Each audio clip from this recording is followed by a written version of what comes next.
যদি না জানি তাহলে জানা যাবে না।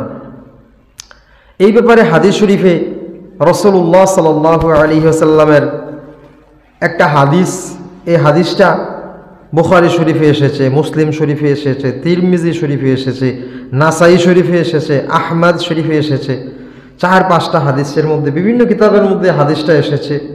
রাসূলুল্লাহ সাল্লাল্লাহু আলাইহি ওয়াসাল্লাম বলেছেন, হযরত ওমর রাদিয়াল্লাহু তাআলা আনহু বলেন, রাসূলুল্লাহ সাল্লাল্লাহু আলাইহি ওয়াসাল্লাম বলেছেন, মুসলমান মুসলমানের ভাই, সে তার উপর অত্যাচার করবে না। সে কি করবে না? একজন একজনের উপরে অত্যাচার করবে না। কেন করবে না? সে তার ভাই। জি, সে তার ভাই। আচ্ছা, অত্যাচার করবে না এবং তাকে অত্যাচারের হাতে ছেড়ে দেবে না। নিজেও করবে না, আরেকজন করুক সেটাও, এরকম কাজও করবে না। তারপর হাতে ছেড়ে দেবে না যে তার ভাইয়ের প্রয়োজন।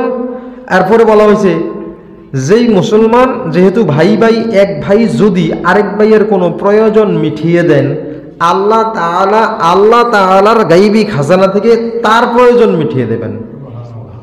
সুবহানাল্লাহ। কি করলে? এক ভাই যদি আরেক ভাইয়ের প্রয়োজন মিটিয়ে দেন। জি, হালালভাবে। কিভাবে? হালালভাবে। তারপর যদি এক ভাই তার বিপদ দূর করে দেন আরেক ভাইয়ের, আল্লাহ তাআলা হাসরের ময়দানে অসংখ্য বিপদ মানুষের থাকবে, এখান থেকে তার বিপদ আল্লাহ তাআলা মিটিয়ে দেবেন। বিনিময়টা দেবেন কোথায়? কিয়ামতে, হাসরের ময়দানে। হ্যাঁ, আচ্ছা। আর যদি কোনো ভাই তার দোষ গোপন করে, দোষ গোপন করে, আল্লাহ তাআলা হাসরের ময়দানে তার গুনাহ গোপন করবেন। সুবহানাল্লাহ। কি করবে? এখানে 3টা কথা উল্লেখ রয়েছে। প্রথম কথাটা 4টা কথা। প্রথম কথা হলো, এক মুসলমান এক মুসলমানের ভাই, সে তাকে কি করবে না? অত্যাচার করবে না, অত্যাচারের হাতে ছেড়েও দেবে না। এরপরে তার প্রয়োজন মিটাবে, তার প্রয়োজন মিটাবে। তারপরে তার বিপদ দূর করবে, তারপরে তার দোষ গোপন করবে। এই কথাগুলোর উপরে কিছু আলোচনা করব, ইনশাআল্লাহ আমরা শেখার চেষ্টা করব। হ্যাঁ,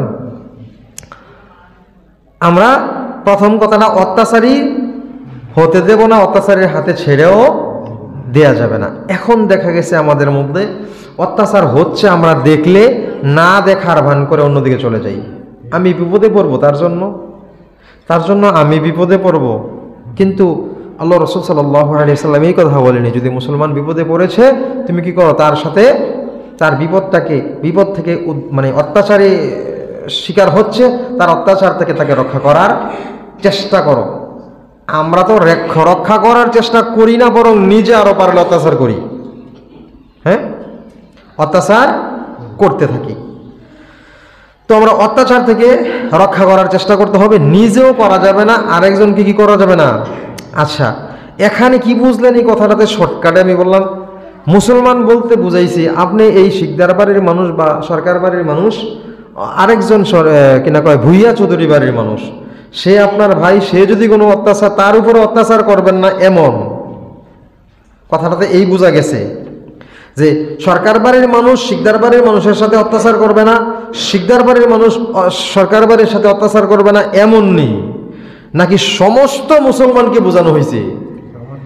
একবারই দুইবারই ভাই নয়, সেটা আপন ভাইও হতে পারে, নিজের সন্তান হতে পারে, স্ত্রী হতে পারে, স্ত্রীর বেলায় স্বামী হতে পারে। সমস্ত মুসলমানের বেলায় এই কথাটা প্রযোজ্য। বুঝে আসছে? সন্তান বাবার বেলা হতে পারে, বাবা সন্তানের বেলা হতে পারে। কোনো সন্তান তার বাবার উপর অত্যাচার করবে না, মায়ের উপর অত্যাচার করবে না। কোনো মা বাবা তার সন্তানের উপর অত্যাচার করবে না। কোনো ভাই কোনো ভাইয়ের উপর অত্যাচার করবে না। হ্যাঁ, কোনো চাচারা জ্যাঠারা ভাতিজাদের উপর অত্যাচার করবে না। কোনো ভাতিজারা চাচাদের উপর অত্যাচার করবে না। পাড়া প্রতিবেশীর উপর অত্যাচার করবে না। গ্রামবাসীর উপর অত্যাচার করবে না। নেতা তার ভোটারের উপর অত্যাচার করবে না, এইরকম ইমাম তার মুসল্লির উপর অত্যাচার করবে না, মুসল্লি তার ইমামের উপর অত্যাচার করবে না, এইরকম ভাবে শিক্ষক তার ছাত্রের উপর অত্যাচার করবে না, ছাত্রছাত্রী তার শিক্ষকের উপর অত্যাচার করবে না। বিভিন্ন রকমের অত্যাচার আছে, কিন্তু শুধু মারলে অত্যাচার হয় না, মানসিক অত্যাচার টর্চারিং আছে, আছে হ্যাঁ। এইরকম সব অত্যাচারের ব্যাপারে এই কথাটা বলা হয়েছে। শুধু একজন ভাই এরকম বোঝানো হয়েছে যে মুসলমান ভাই বলতে যত মুসলমান সবাই কি ভাই ভাই, সবাই ভাই ভাই, সে শিক্ষক হোক অথবা ছাত্র হোক অথবা চাচা হোক জ্যাঠা হোক ভাতিজা হোক সন্তান হোক অথবা পিতামাতা হোক। হ্যাঁ, এইরকম ভাবে যেই মুসলমান হোক না কেন, প্রত্যেকটা মুসলমান চিন্তা করবে আমার কথায়, আমার কোনো কাজে, আমার কোনো আচরণে সে অত্যাচারিত হচ্ছে কিনা, আমার কোনো অত্যাচারে সে অত্যাচারিত হচ্ছে কিনা, এই কথাটাও চিন্তা করতে হবে, এই কথাটাও ভাবতে হবে। কর্মচারী মালিক তার কর্মচারীর দিকে খেয়াল রাখবে, আমার দ্বারা সে অত্যাচারিত হচ্ছে কিনা। কর্মচারী তার মালিকের দিকে খেয়াল রাখবে, আমার দ্বারা সে অত্যাচারিত হচ্ছে কিনা। হতে পারে এই ব্যাপারে সবার বেলায় খেয়াল রাখা খুব জরুরি। শুধু এখানে ভাই বোঝানো হয়েছে এই অর্থে, সবার বেলায়, একজন ভাই শুধু তার জন্য না। এই মুসলমানের ভাই বলতে যত মুসলমান সবার বেলা বোঝানো হয়েছে। অত্যাচার নিজেও করা যাবে না, আরেকজনে করতেছে এরকম এইখানে মুখে অত্যাচারের মুখে ঠেলে দেওয়া যাবে না। জি, আমরা ইনশাআল্লাহ খেয়াল রাখবো। আল্লাহ তাআলা আমাদেরকে তৌফিক দান করে, বলি আমিন। দ্বিতীয়